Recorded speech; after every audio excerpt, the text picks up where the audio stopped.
How to fix Microsoft Edge critical error on Windows. 1. Double check the URL in the address bar.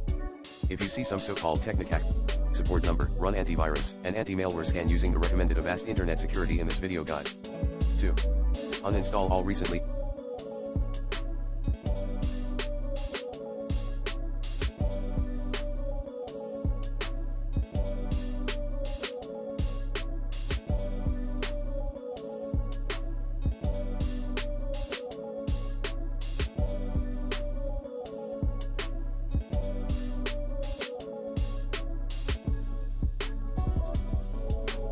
installed software using the recommended Uninstall Tool Pro in this video guide. 3. Remove any recently installed browser extension. 4. Reset Microsoft Edge.